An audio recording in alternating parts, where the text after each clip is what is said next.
cars, start your engines!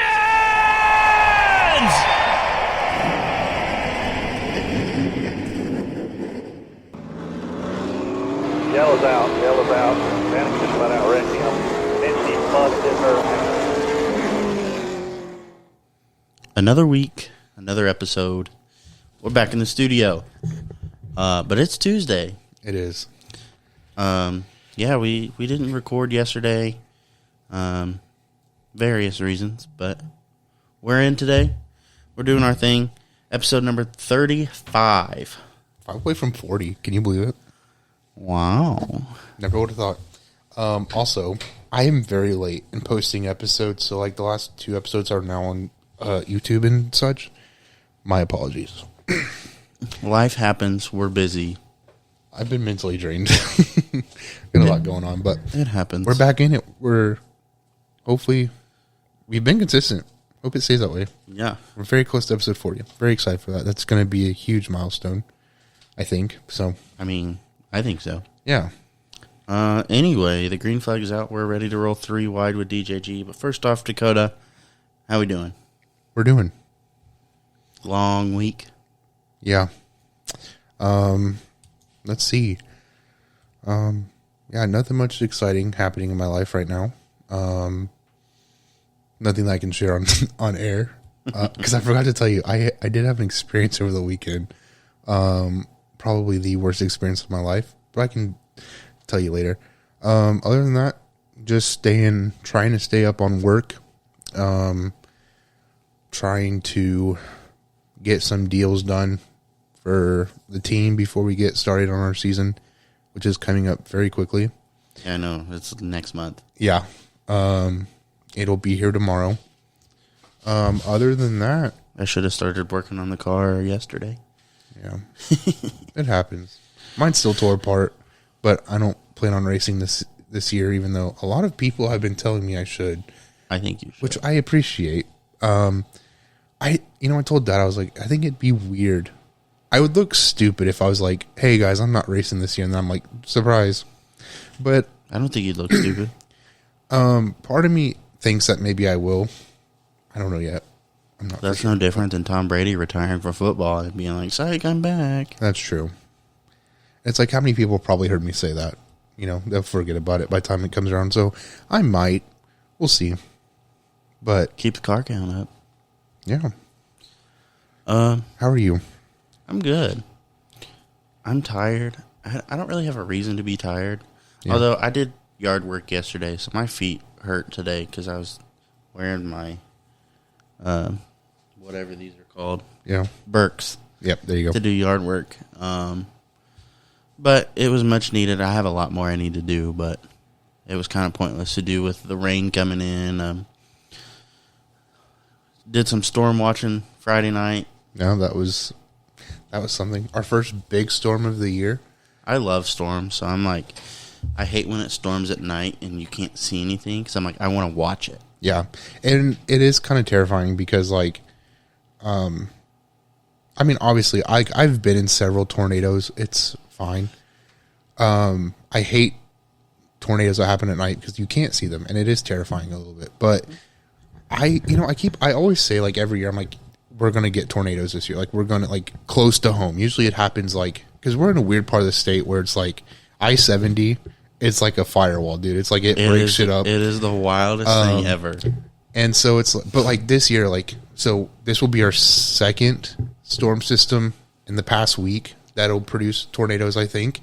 So it's going to be, I think this year is going to be the year that's, like, it's going to be crazy, for sure. Yeah. Also, like, I feel so bad for the areas that got hit Friday night because they're literally getting hit again, getting ready to get hit again.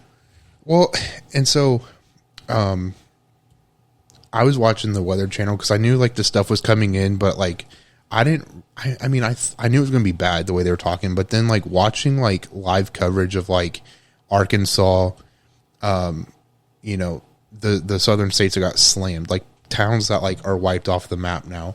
And then, like, watching it come closer and closer, and you're like, oh, shit. Like, that lives in Johnson County, and his house was destroyed by the tornado. It's just, like, it's crazy to see, like, the absolute destruction that these things can do, and then it's like your life is changed forever. It's like, this sounds really bad, and I don't mean it in a negative manner, but like, obviously I hate seeing people's downfall, like people dealing with that stuff, because I'm sure it's stressful. You know, you just lost your house and stuff, but like, it's fascinating to me. You know, you have people, of course, that are going to record everything. So you get on social media, and people are recording on their phone, like, as the tornado is hitting their house, and you're just like, this is crazy. Yeah. But I don't know. I think being a storm chaser would be fun. Not going to lie. I still think about doing it sometimes. Yeah. Growing up, that's what my dream job was, watching storm chasers on TV every time it came on. I thought it'd be cool. But because you've never been in a tornado, right? Like relatively close to one. Okay, so I completely understand where you're coming from. So like, yeah, people might be like canceled, but like I understand. It's like, it's fascinating, but then it's like being on the other end of that, being in one. I really think you respect like the power that these things can do. I think 100%. a lot of people like don't really think about it until like it happens to them. It's like, oh. Shalina tells me the same thing. She's like, you like storms until you go through one, then you'll hate it. I mean, I've been in some, like, nothing like that was life-altering. I still like it. I think if my house got blown away tomorrow, maybe I'd be like, damn, but... I mean, I saw a video on TikTok. A dude was standing out on his porch. Yeah. And, like, as the tornado rolls through, he tries to open his door to go inside, and the wind is so powerful, he can't open the door. Mm-hmm. So he just stands on his front porch while the tornado rolls through. Yeah. And I'm like, that'd be me. Yeah, I mean, that's what I do. I also think, like, maybe I sound like a hippie, but like I'm just intrigued by like nature itself and like how powerful it can be. And like I said, I don't think a lot of people like acknowledge like how powerful nature is. Not just tornadoes, but like, you know, the hurricanes that we've had in the last couple of years that have hit. The government controls the weather. Probably. I wouldn't doubt it, but it's just crazy. But anywho. What else? Oh, I had a project at work. Yeah. I had it all designed out one way. I was like, oh, simple, perfect. We're good to go. Chef's kiss. Mm-hmm. We reviewed the design, and we were like, we don't think that's going to work. So I redesigned it. Mm-hmm. Met with customer. They liked it, so on and so forth. Had another meeting with them today. I explained everything, went through it in detail. They liked it. Then after the meeting, I was talking with some other guys at work, and they were like, hey, I think we should go this route, which goes back to my original design with a couple added pieces. I was like, I'm not mad. I don't care. It's easy. Yeah. The change is easy. But I'm just like, man, I had it right in the first place. Yeah. That's the beauty of being an engineer, because it's like there's no one right way to do things. Mm-hmm. You have the ability to figure out multiple solutions to the same problem. I think it's interesting too. I thought about being an engineer for like a second, did like a class at Ivy Tech. Can't do it because I suck at math, but I think it is fascinating to see, like, I would love to know what the process is where you're designing something and then you test it out in theory and see if it would work, and then meeting with clients and be like, okay, this is what we can do, this is what we can't do. I'm fascinated in that. I think that's cool. It's fun. I mean, I'd be pissed that I'd have to change everything all the time. That would irritate the hell out of me. But sometimes that gets annoying. But that doesn't happen a lot, where you completely have to change everything. I mean, there's little details here and there most of the time. I think the hardest part about it, and it's not really anybody I work with that makes me feel this way, but just certain things some people say sometimes whenever I'm in a meeting with them, it makes me feel like they're like, you don't know what you're talking about because you're a 25-year-old. Yeah. And I'm like, no, I haven't been here for 40 years like you have, but I still understand what's going on. Yeah, I saw your tweet, and like I was like, damn, I hate that for you, that you like experience that. Thankfully, I never have, but I also have never like had a like, I don't know, career. It's always been jobs, but I've never experienced that. No one's ever been like, you don't know what you're talking about. But they allude to it. You might as like well just say it. Certain things they've said, I'm just like, well, okay then. You know, like, but like I said, it's not any of the people that I work with. Yeah. So, let's see. Oh, so So we went to the aquarium this weekend and stayed at a hotel. And so I'm sitting in the hotel with Shalene and the girls. I asked the girls, I'm like, girls, did you have fun? Yeah. What was your favorite part? Maddie says the bridge, because at the end of the aquarium, there's this big like bridge thing that you got to walk over the big shark tank, and so she loved that. And then Maya, the oldest, Lord help me, I said, what was your favorite part? She goes, the gift shop. Bless her heart. Yeah. It was hilarious. But no, we had fun. It was a really good time. Nice little getaway, not too far away, just like an hour and a half. But other than that, I'm excited that I only have to work a half day Friday because it's Good Friday. But yeah, so what do you say we get into some racing stuff? Alrighty, I'll kick off with some IndyCar at Texas. Now, not a lot of notes here, but I did want to say that it was an exciting race at Texas on Sunday with Joseph Newgarden bringing home the win 2 years in a row. He was able to gain the lead from Pato O'Ward on lap 249 of 250 just before the caution came out for an incident on track. Alex Plow finished third, followed by David Malukas and Scott Dixon. Notably, this race saw only 5 drivers on the lead lap at one point. IndyCar will be back in action on April 16th in Long Beach. Very phenomenal race. Lots of good racing. It got exciting towards the end because there were a few cautions leading up to the final laps, and obviously, like my heart rate went up watching the restarts because they do the single file restarts, and going 200 and almost 20 miles an hour around a track. It's crazy. They get back up to speed, and then everybody's like, phoom. Yeah, like four or five wide at one point, it seemed like, and it was just, it's crazy. And I used to not watch IndyCar much. I'd watch like the 500 and watch a few races here and there, but like I plan on following it along more this year just because it's just like, it's different from I'll NASCAR. watch IndyCar over F1 10 times out of 10. I watched a couple F1 races, not enough to talk about, but yeah, I do enjoy IndyCar when I watch it. So I have not necessarily a question, but something I want to talk about, and it's not IndyCar related, but you alluding to that at one point there was only 5 drivers on the lead lap. Mm-hmm. So when it comes to NASCAR and strategies, mm-hmm. there's always one person that stays out way longer than everybody else. And like if you look at the ticker on the side, at one point there's literally like 3 cars on the lead lap. Mm-hmm. I so want to see that pay off for somebody where they stay out and the yellow flag comes out and it just traps everybody but like the top 3 a lap down. I'm just like, I want to see this happen. Yeah. Because like it doesn't, I've never seen it happen. I don't think it has happened. I don't know. Like I remember like on Twitter, people, racing journalists were like, when's the last time this has ever happened in IndyCar? Like, it doesn't happen. It was crazy. Yeah. I think at the end of the race, don't quote me on this, because it was a couple days now, less than 10 cars on the lead lap at the end of the race. It was just, like, because O'Ward was leading the race, and he had a fast car. Like, he was dominating the race. So he was able to put a lap on everybody pretty quick, and it was just crazy to see. Absolutely. So that's IndyCar from Texas. Yeah. I don't know. I don't know if I relate to IndyCar more just because I like Connor Daly and I'm just like, yeah. Mm-hmm. Or what. I have no idea. But, again, I'd watch it over F1 any day. Yeah. Now, if nothing's on and F1's on, I'll watch F1 just because. But that's typically how I watch Drive to Survive.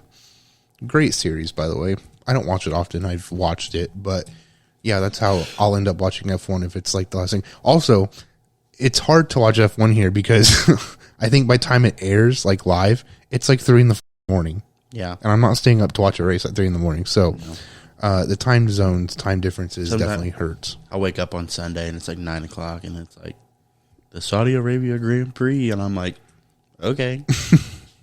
Right. All right. NASCAR. Truck Series joined the IndyCar Series in Texas with their race scheduled for Saturday.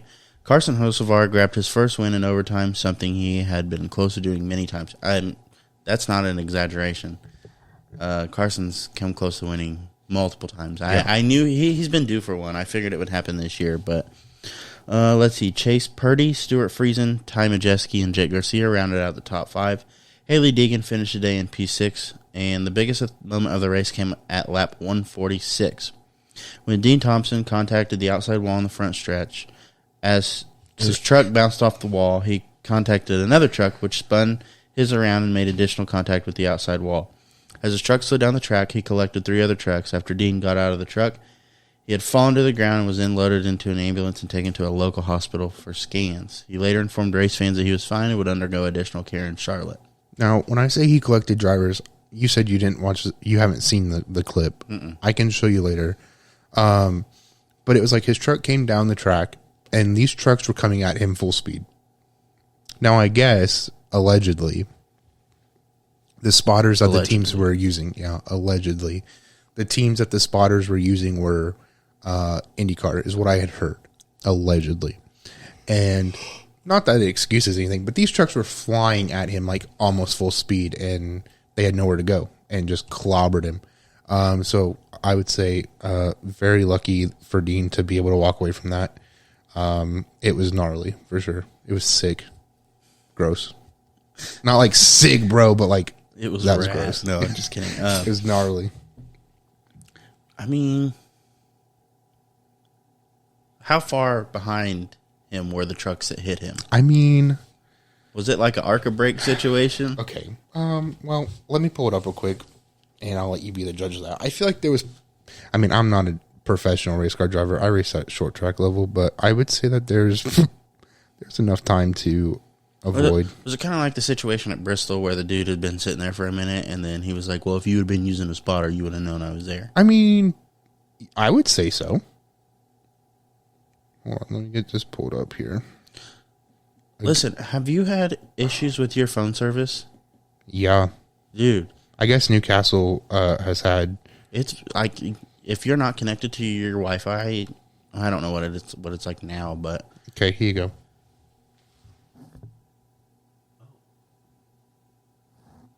Yeah.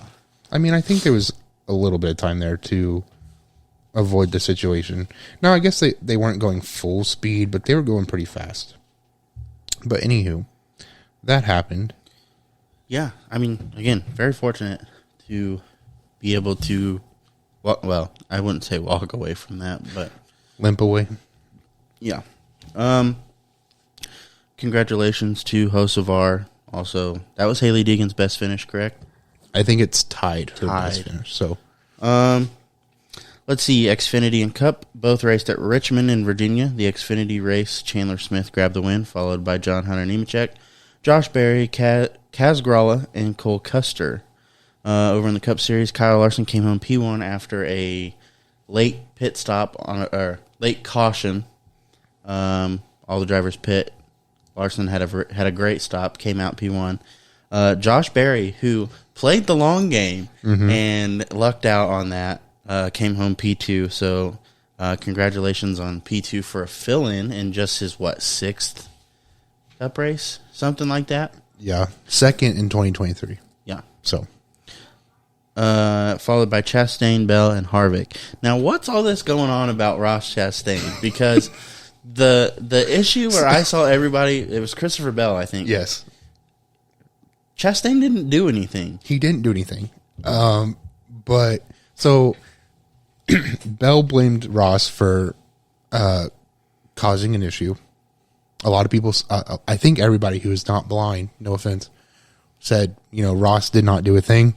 It led to somebody on Twitter starting this whole trend where, they Photoshop Ross, either his car or him, in, historical events and blaming Ross for it. Some of them I won't discuss.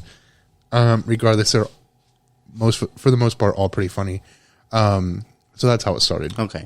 I don't know what the incident on track was. I think it looked like Bell, looking at the picture that people posted, it looked like Bell just moved up and Ross was underneath him.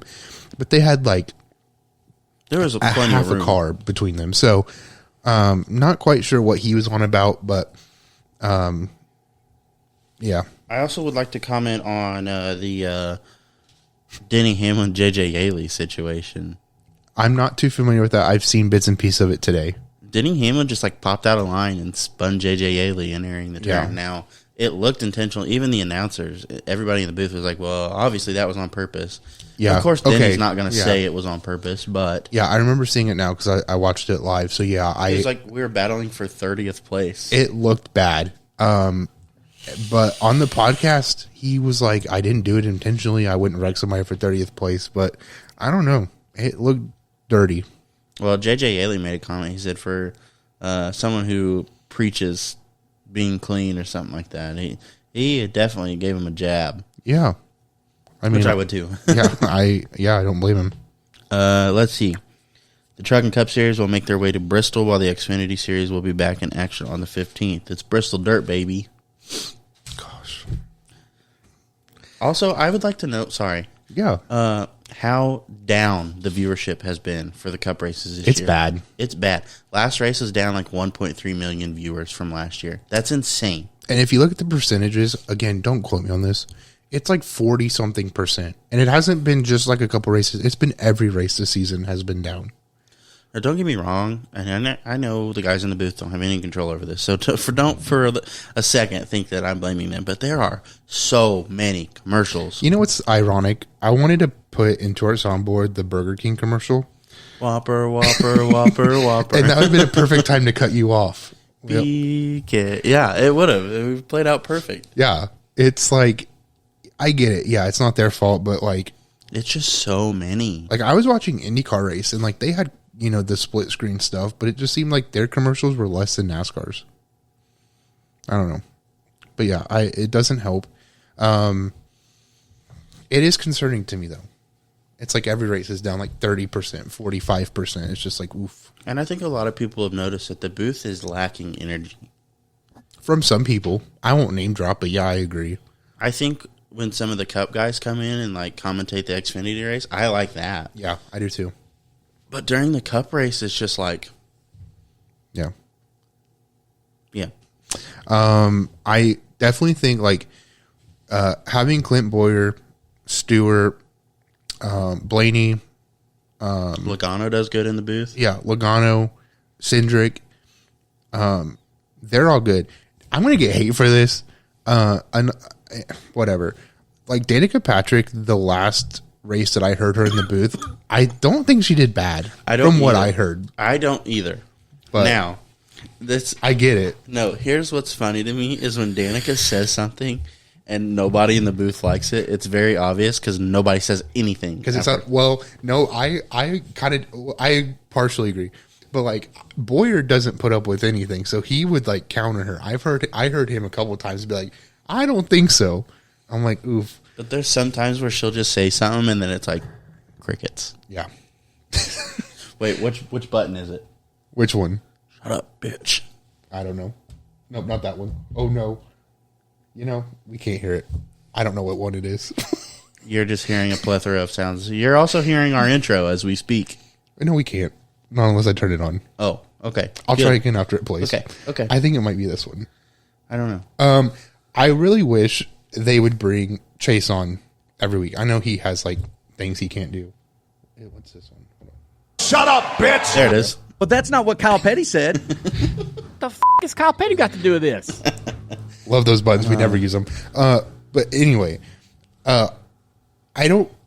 No, I think he did really well in the booth. I think he did give a lot of perspective as a driver, a current driver. There was a lot of times I forgot he was even there just because he went so long without talking. Well, and then that too, I thought they would utilize him more. They also brought him in pretty early. It seemed like he was supposed to come in stage 2, and he was on at the beginning. Yeah, at the beginning of the race. I also saw a lot of criticism because they had like someone was like, you have 5 different people in the booth trying to talk, and so like I don't know his name. Forgive me. He's a racer, I think, in Formula 1 or something like that. Yeah. The foreign one. Didn't get to talk a lot. And they're like, how do you expect him to talk a lot when you have 5 people trying to talk at once? So it was funny. Shalina was watching that race with me. She's like, why is he in the booth? Nobody can understand him. I was like, I can understand I can understand him. He just didn't talk a lot because you're trying to fight against. Bush is good in the booth too. Yeah. But there are some like personalities in the booth that aren't drivers who I think are like lackluster. You know who disappoints me in the booth a lot? Who? Tony Stewart. Yeah? Like, I think his commentary is good, but it's just the tone of his voice. I'm like, put some oomph into it, like energy. Like, when you beat ass at the racetrack, like that much energy, I need you to put that into your commentary for the race, please. Yeah. I mean, I don't know. I must not listen enough to be like, yeah, I don't know. I don't know, but like if you listen to old clips, like they're literally yelling at their mic in the booth about how exciting stuff is, and then now they're just like, there's one in particular. I like this person. I think they do Brad great. Keselowski won this race. But there's one in particular that got a lot of like clap back on Twitter for not sounding excited. Who? Is that person's name? I think so. Preferably Arca. They got a lot of clap back on Twitter, and I kind of felt bad, but I was like, I mean, I get it, I guess. Yeah. I mean, couldn't be a broadcaster because I would sound like this, and I'd be like, wow, probably not. They say too much to be on TV. That's true. They have commercials every 30 seconds, I don't think. I think our ums could get cut back a little bit. That's true. But yeah, anyway, I don't know how we got on that tangent. We do that a lot, but it's our podcast. Yeah, exactly. Thank you. Exactly. That's the attitude we should have. And then nobody watches because like they're cocky. You know what? Who cares? Yeah. I have fun doing it. I do too. Moving on to some penalty updates. This blows my mind. I'm kind of shocked too. I'm not going to lie. So after Hendrick Motorsports had their appeal hearing, the appeals board rescinded the 100-point penalty handed to each driver. Since the ruling, Bowman gained the top position in points. Not sure if that still stands after this race. But he had the top position in points while why did I do that? Byron moved to third and Larson moved to ninth in standings. In the owner's standings, the number 9 moved to 20th. NASCAR was not happy in the board's decision, saying, "We are pleased that the National Motorsports Appeals Panel agreed that HMS violated the rulebook. However, we are disappointed that the entirety of the penalty was not upheld." They went on to say, "A points penalty is a strong deterrent that is necessary to govern the garage following rulebook violations, and we believe that it was an important part of the penalty in this case and moving forward."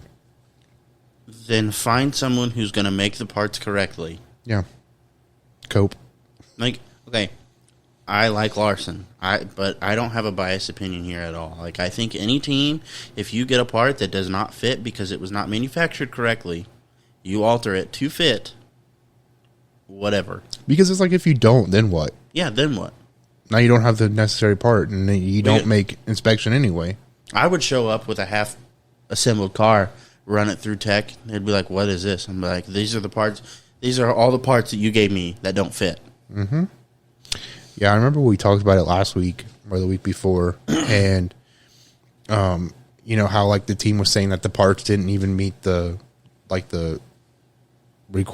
don't know what it's called, the requirements, the standards of what was given at the beginning of the year. So like, and like the broadcast even said like they didn't do anything to alter the performance of the car. They just did it to get the parts to fit. So it wasn't like a move to make their advantage better than other teams or cars. So I don't know. I do know. I think NASCAR sucks. Anyway, after his action on the cooldown lap at COTA, NASCAR penalized Daniel Suarez with a $50,000 fine, which I'm kind of shocked about because I thought that it would be a suspension. I want to know why. Again, with the inconsistencies from NASCAR. Yes, this is exactly what I'm talking about. Okay, so you have Josh Berry, who didn't touch anyone, simply parked his car under yellow on the front stretch. Suspension. Mm-hmm. Daniel Suarez could borderline be saying using his car as a weapon. He didn't run anyone over, but being very aggressive in pit lane where there are officials and other pit crew members standing, putting people in danger, and he gets fined $50,000. Yep. That's it. And so that's the point I want to make. Like you said, Josh Williams parked his car on the front stretch. NASCAR cited it as a safety concern, uncalled for. They fined him, and no, they didn't. Sorry, No. they suspended him a race. They did not fine him. Whatever. Then you have Daniel Suarez, like you said. Bumped his team out of the way, which, whatever, it's on track. But to, like, speed down pit road where there were literally what looked like, to me, at least a couple hundred people. Like, give or take. Like, you know, down pit road. You have all the team members, you have the officials, you have media, you have PR, you have all your teams, right? slam into the back of him multiple times. And you fine him $50,000. Not to mention, moved Ross Chastain out of the way. Yeah. I mean, that should have been, that's clear retaliation to me. And it's like, did it happen on track during a race? No, it didn't. But look at how you find drivers in the past for retaliation, right? And you let this go by. Like, you're pissed that the points penalty did not stand for Hendrick Motorsports. You fine this guy $50,000 and that's it. I think that is wild to me. Right. Also, I want your opinion on this. Do you think they would have fined Josh Williams if Denny didn't offer to pay it? I mean, I don't know. I mean, Josh made it pretty clear that he wasn't going to be able to afford it anyway. So, right. Maybe that was a factor in it. They're like, well, if he can't afford it, he's not going to pay it. We're not going to get our fine, so let's suspend him a race. Because I don't think we really touched base on this, and I never think to realize like how much that would impact the team. Josh went on like the broadcast prior to the race on Sunday, not this Sunday, but last Sunday, and was talking about it, and it was like, this could make or break our team's future. Like, if we fall in points, we risk losing the payout at the end of the year, how they pay out like owners' points, stuff like that, which could cost people their jobs at his race team that he's with, could be a factor in whether or not they can rebound at the end of the year to get ready for next season. So I didn't realize just how bad that would hurt a small team like that, right. And I should have. So maybe that's why they also didn't fine him. They were like, well, you're going to get suspended a race. You guys risk losing points or falling out of the point standings, whatever, and that's just going to hurt you just as much as us fining you money. Right.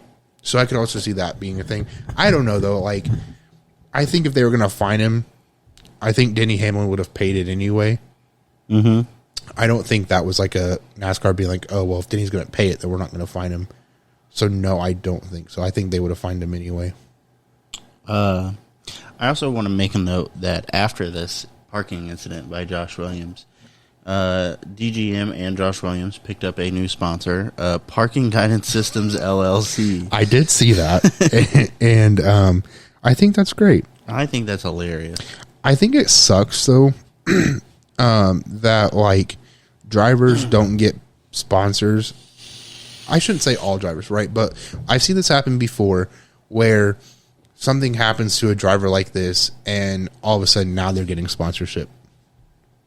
I think that kind of sucks. Yeah. Like, good for them. I'm glad they're getting sponsorship money or whatever. But, like, Brandon Brown, I'm pretty sure, was in the same boat where it was like something happened to him. It was the Let's Go Brandon thing. And then everybody was like, okay, well, we'll sponsor you. Yeah. It's like, why couldn't you see the ROI then or whatever? Right. Whatever. I don't know. I get it, though. Like, if I was a business and I saw a driver getting all this media attention, I would too. Take advantage of it. Hell yeah. Yeah. But business is cruel, man.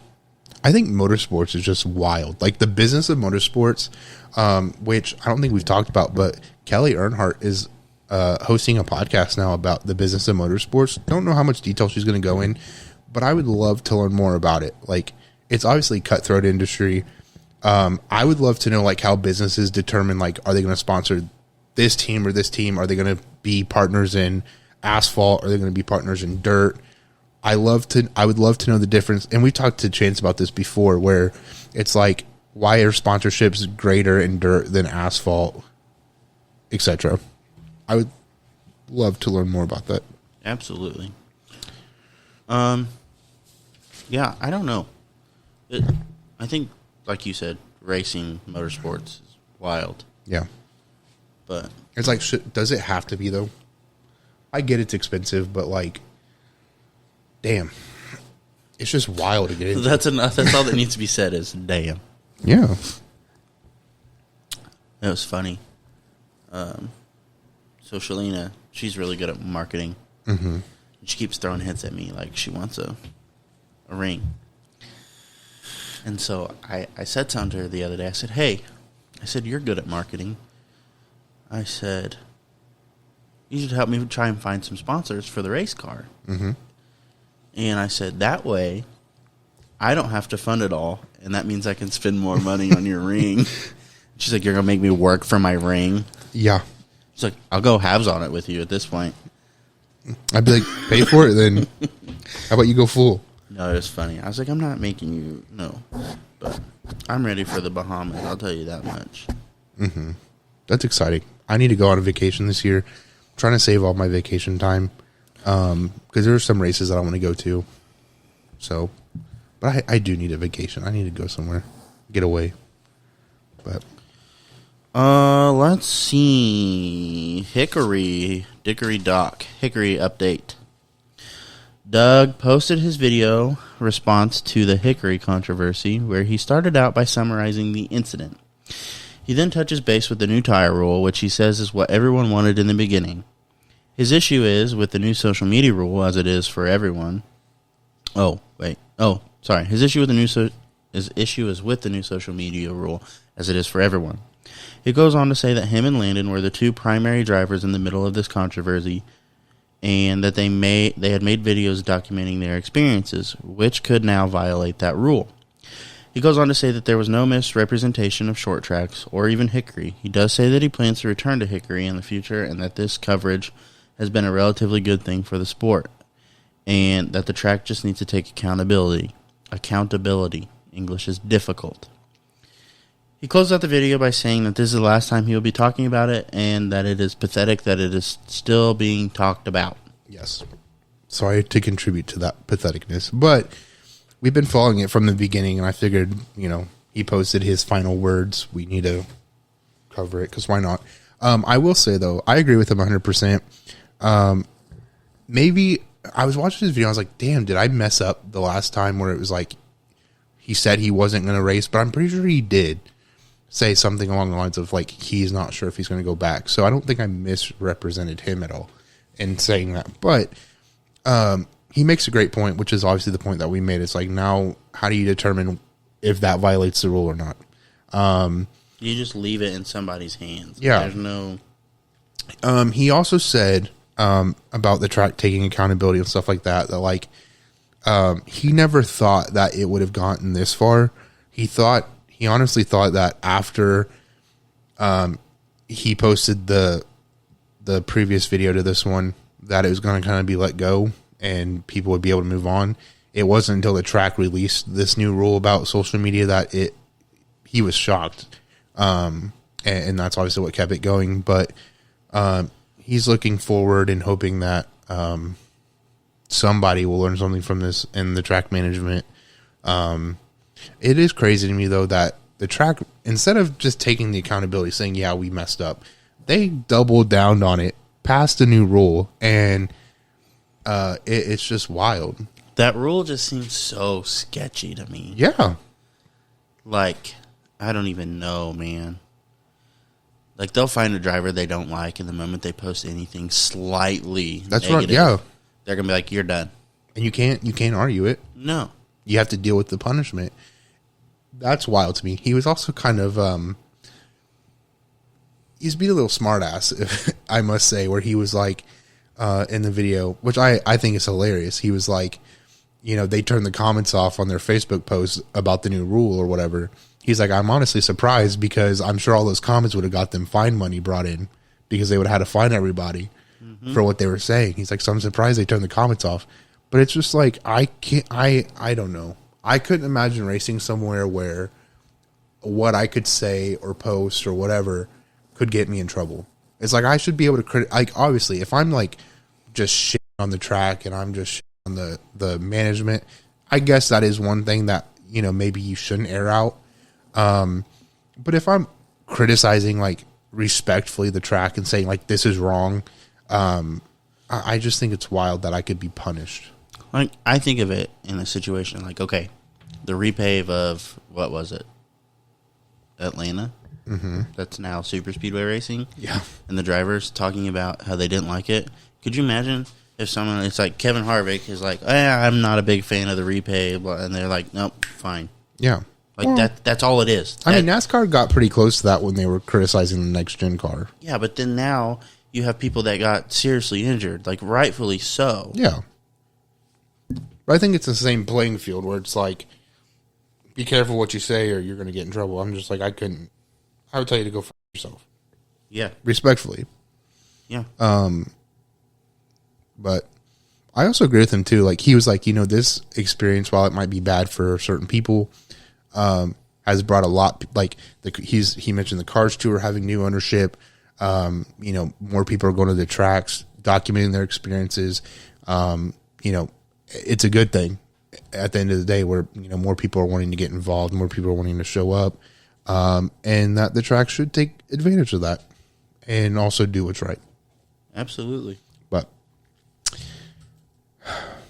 I'd be frustrated if I was him. I know he is or was, but anywho. It's funny. Landon posted a video on Twitter.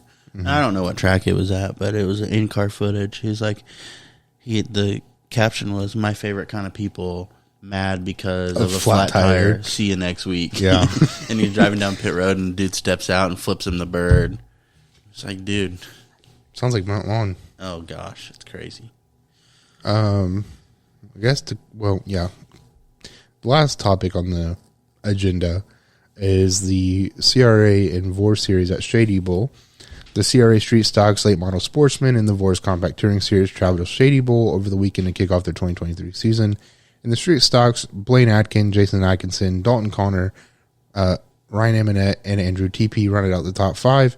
In the Sportsman Series, Josh Sage, Billy Hudson, David Barnhart, Jay Kenton, and Caleb Rasheer rounded out the top 5. In the VOR Series, Alex, not sure how to pronounce Alex it. Booby. I don't think, is it? Okay. Grabbed the win in the B4 mini-series, followed by Nicholas Mead, Derek Simon, Cody Griffith, and Scott Huffman. In the A feature, Chris Jennings came home P1, followed by Tom Gosser, Trent Gosser, Jason Clevenger, and Curtis Finlayson. Kyle Friend came home P8, and Bradley Winters came home P20 after dealing with overheating issues. You can now watch all the action from Shady Bull and Racing America, as they were not able to broadcast it live. All 3 divisions will compete again on April 15th at Anderson Speedway. I think I want to go to that. I'm definitely going. I was thinking about... Don't they race this weekend, too, at Anderson? This is opening weekend. Yeah, I think so. Saturday. Yeah. Don't know if I'll go to that one. I don't know. But I do want to go to the race on April 15th. Kind of wanted to... I won't say it on there because I want people to be like, you said you were going to do that. But I want to go to Shady Bull sometime. I want to race at Shady Bull. I don't know about that one. I watched the race last season where Kyle hit the tire on the inside of the track out of turn 1. Now, I have heard that Shady Bull and Mount Lawn are pretty close in layout, but it looks a lot tighter. Maybe it's a camera thing. I don't know. It looked tight, and I'm like, I don't know if I want to do that. But I would definitely go and watch and see maybe. I just want to point out that Bradley Winter's car looks awesome. I really like it. Yeah. I think they all... I think Kyle's car, his car looked great. I'm excited to see what they're able to do this year. They got Bradley's car put together quick. Yeah, and I guess now he's looking for a new motor because he killed it at Shady Bull. But, yeah. Such is racing. I said such is racing.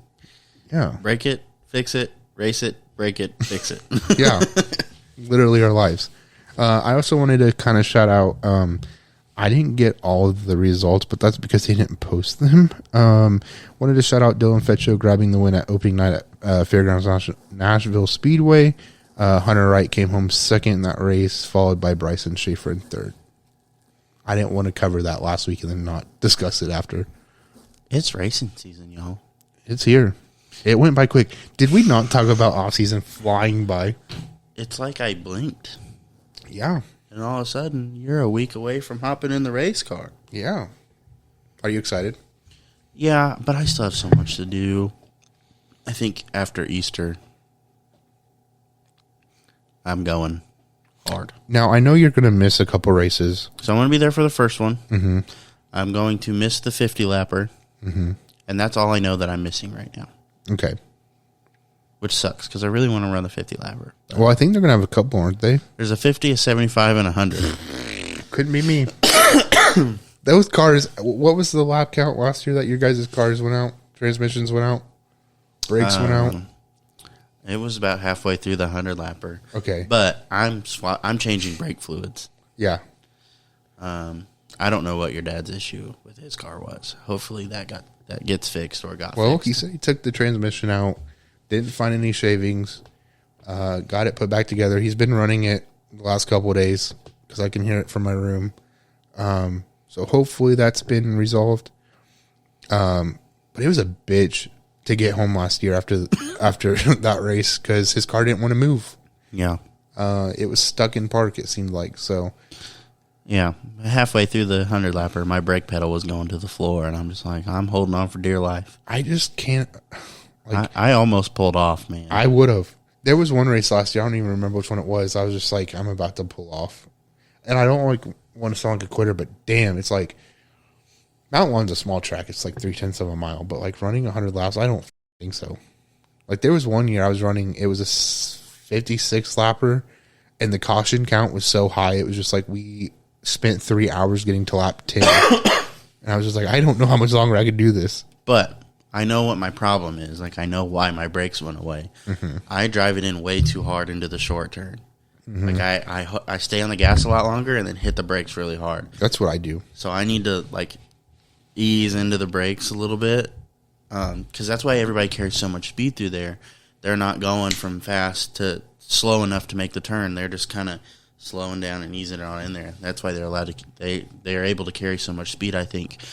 Also, learning the Mount Lawn line. Obviously, it's a very distinct line to run around Mount Lawn. Mm-hmm. Getting used to hitting that big bump, the dip on the backstretch under braking, and that one hurts. The car doesn't like it. No. It's very weird. I hit the one on the backstretch. There's a big pothole on the outside. If you get too far into the grass, it's not too far in the grass. It's like I hit it. I hit that one time. I hit it all the time actually because I carry so much speed around there and I can't hold it. I hit that thing and I heard something break. I was like, oh no!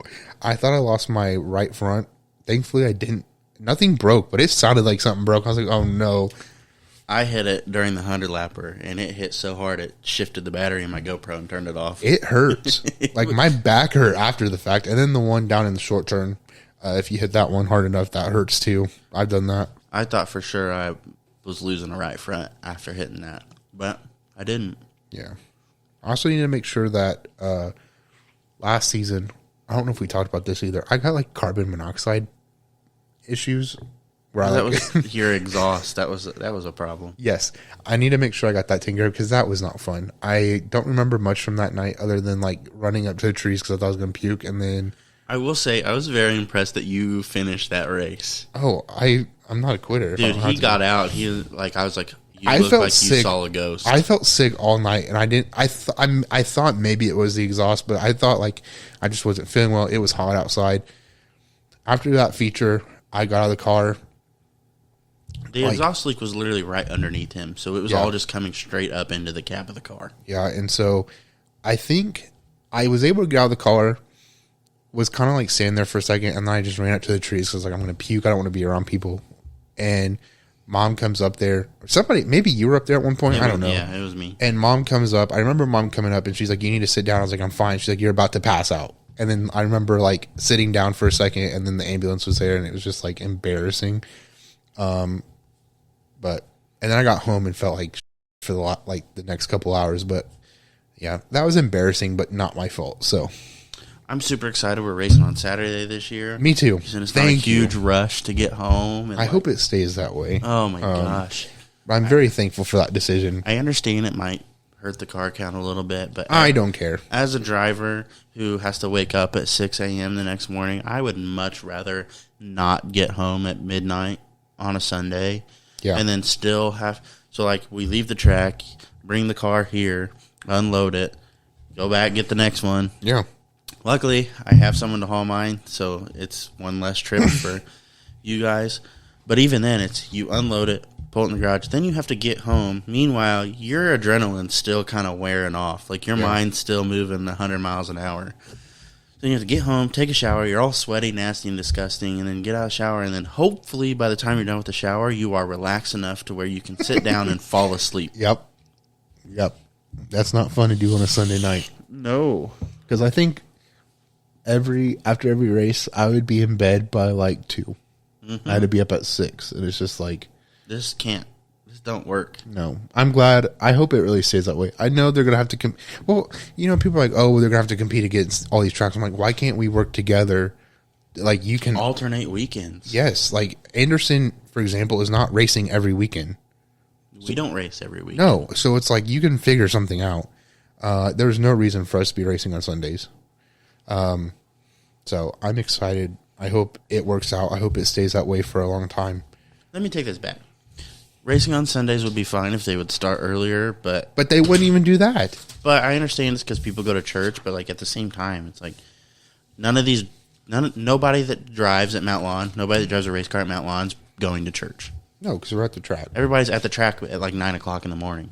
Yeah. It seems like. Yeah. If they're worried about the fans, it's like you can start practice qualifying later or earlier in the day and then still start racing at 4. Yeah. 100%. Instead of 7 or whatever time we started. So 100%. I don't know. I'm excited. Me too. Hopefully I can run top 10 in points this year. That's my goal. I think it's possible. I do too. And I'm hoping that doing the changes I need to do and hopefully maybe figuring a few other things out mid-season will help me be more competitive. I'm obviously not going to win a feature this year. I might win a heat race. I would say never. Not this year. You never know. I don't think so. But luck happens. I think I'll win a heat race. I almost won one, and let me tell you, I'm still frustrated about that. I don't know why I did. I do know why I did that, but my reasoning doesn't make sense to a lot of people. It made sense at the moment. You learn. You had to learn the hard way, unfortunately, but you learned. That's all I have. Yep, that's it. All right, so we'll be back next week. We thank you all for hanging out with us. We hope that you're enjoying our content as we enjoy bringing it to you. It's always nice to get in the studio and just kind of separate from everything for a little bit, talk racing or whatever tangent we go off on. Who knows? Yeah. Next week we'll be talking about SpaceX and satellite and who knows what, or how the government's collapsing. Yeah, and that's no kidding. Next week the U.S. dollar won't exist anymore. Might give you some weather coverage from tomorrow's storms. Yeah, absolutely. But anyway, we will talk to you guys next week.